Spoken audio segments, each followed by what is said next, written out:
Good evening and welcome back to another episode of The Longing, where today we will be taking a further read of Moby Dick. So, let's get going.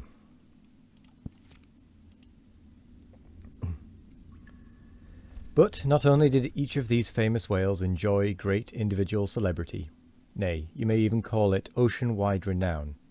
Not only was he famous in life and now is immortal in forecastle stories after death, but he was admitted into all the rights, privileges, and distinctions of a name. He had as much a name, indeed, as Cambyses or Caesar.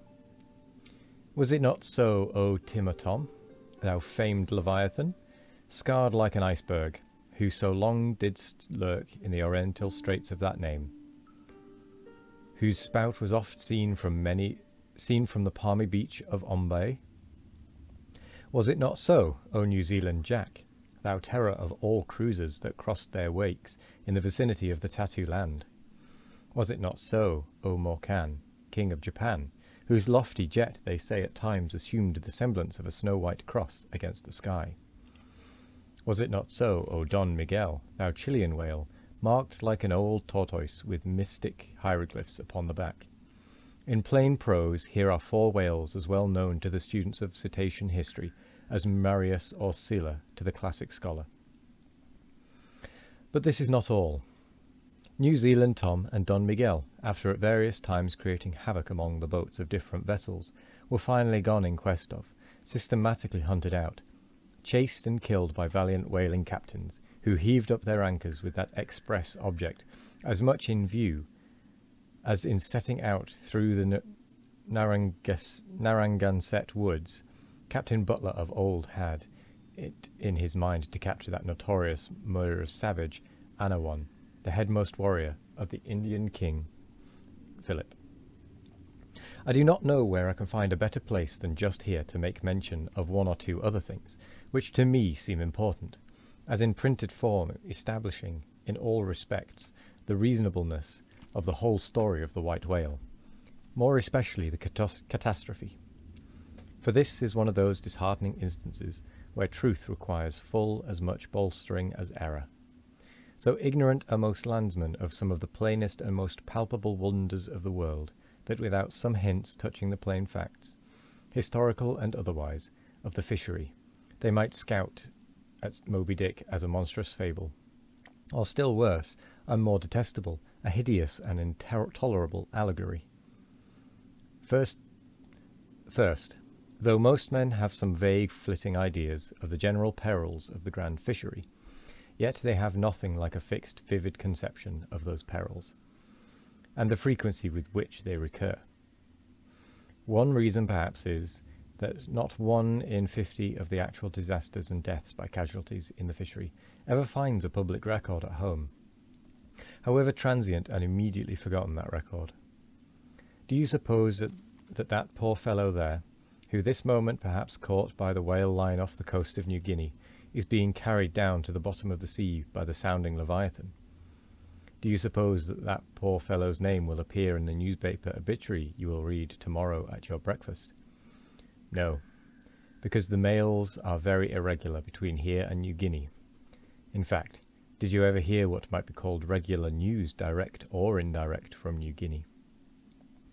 Yet I tell you that upon one particular voyage, which I made to the Pacific, among many others we spoke 30 different ships, every one of which had a death by a whale. Some of them had more than one, and 3 that had each lost a boat's crew. For God's sake, be economical with your lamps and candles.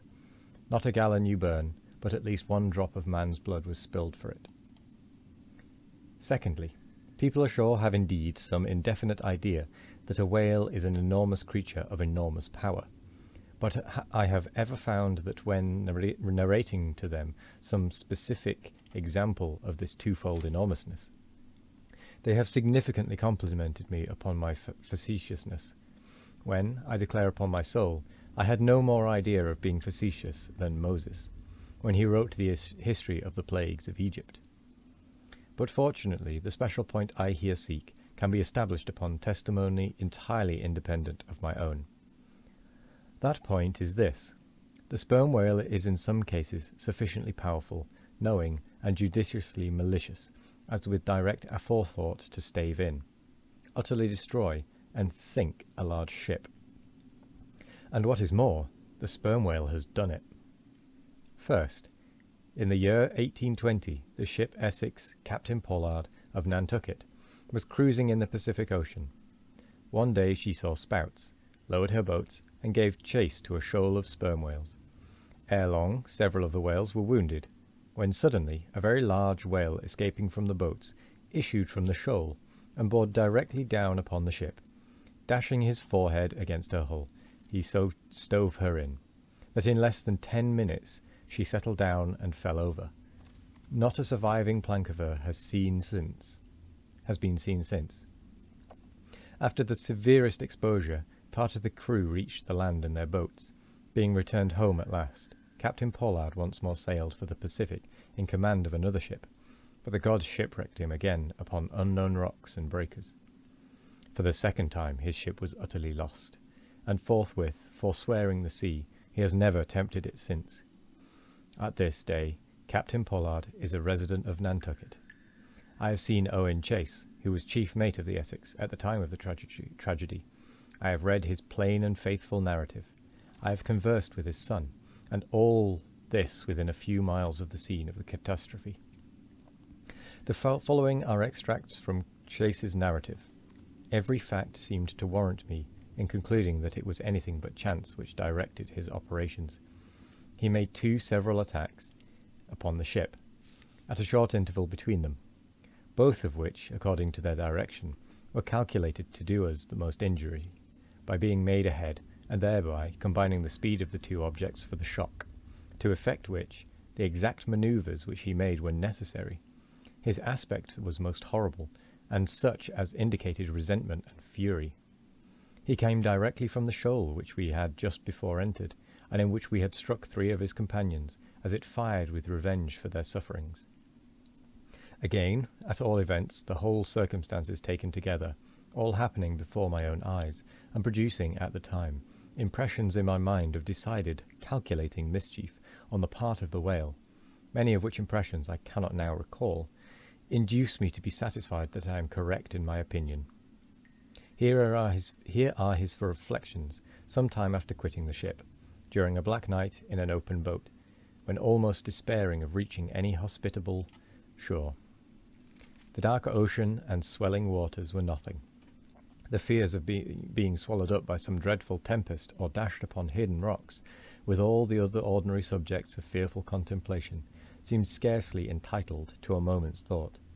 The dismal-looking wreck, and the horrid aspect and revenge of the whale, wholly engrossed my reflections, until day again made its appearance. In another place, page 45, he speaks of the mysterious and mortal attack of the animal. Secondly, the ship Union, also of Nantucket, was in the year 1807 totally lost off the Azores by a similar onset, but the authentic particulars of this catastrophe I have never chanced to encounter, though from the whale hunters I have now and then heard casual allusions to it. Thirdly, some 18 or 20 years ago, Commodore J, then commanding an American sloop of war of the first class, happened to be dining with a party of whaling captains, on board a Nantucket ship in the harbour of Oahu, Sandwich Islands. Conversation turning upon whales, the Commodore was pleased to be sceptical touching the amazing strength ascribed to them by the professional gentlemen present. He peremptorily denied, for example, that any whale could so smite his stout sloop of war as to cause her to leak so much as a thimbleful. Very good, but there is more coming.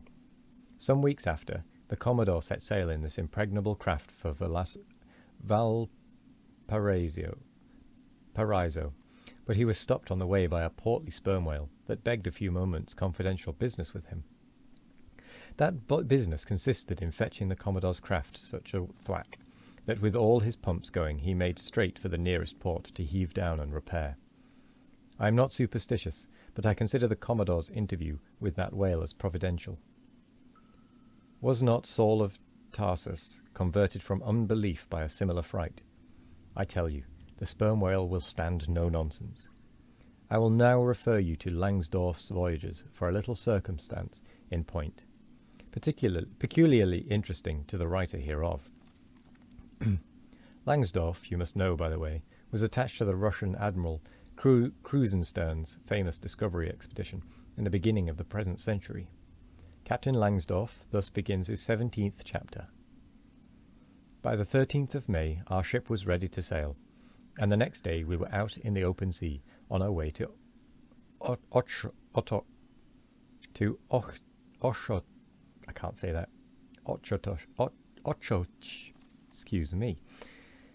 The weather was very clear and fine, but so intolerably cold that we were obliged to keep on our fur clothing. For some days we had very little wind. It was not till the 19th that a brisk gale from the northwest sprang up. An uncommon large whale, the body of which was larger than the ship itself, lay almost at the surface of the water, but was not perceived by anyone on board till the moment when the ship was in full sail was almost upon him, so that it was impossible to prevent its striking against him. We were thus placed in the most imminent danger, as this gigantic creature, setting up its back, raised the ship 3 feet at least out of the water. The masts reeled, and the sails fell altogether, while we who were below all sprang instantly upon the deck, concluding that we had struck upon some rock. Instead of this, we saw the monster sailing off with the utmost gravity and solemnity. Captain D. Wolfe applied immediately to the pumps to examine whether or not the vessel had received any damage from the shock, but we found that very happily it had escaped entirely uninjured. Now, the Captain D. Wolfe here alluded to as commanding the ship in question is a New Englander who, after a long life of this unusual adventures as a sea captain, this day resides in the village of Dorchester, near Boston. I have the honour of being a nephew of his. I have particularly questioned him concerning this passage in Langsdorff. He substantiates every word. The ship, however, was by no means a large one, a Russian craft built on the Siberian coast and purchased by my uncle after bartering away the vessel in which he sailed from home. In that up and down manly book of old-fashioned adventure, so full, too, of honest wonders, the voyage of Lionel Wafer, one of the ancient Dampier's old chums, I found a little matter set down, so like that just quoted from Langsdorff, that I cannot forbear inserting it here for a corroborative example, if such be needed. However, with that, we're going to leave it there, because there is a much, much more of this chapter to go. So, thank you very much for joining me today. I hope you all have a wonderful morning, evening, afternoon, or night. No matter what time of day it is, I hope you all have a wonderful one of it. And as always, we will be back tomorrow for more of The Longing. Goodbye.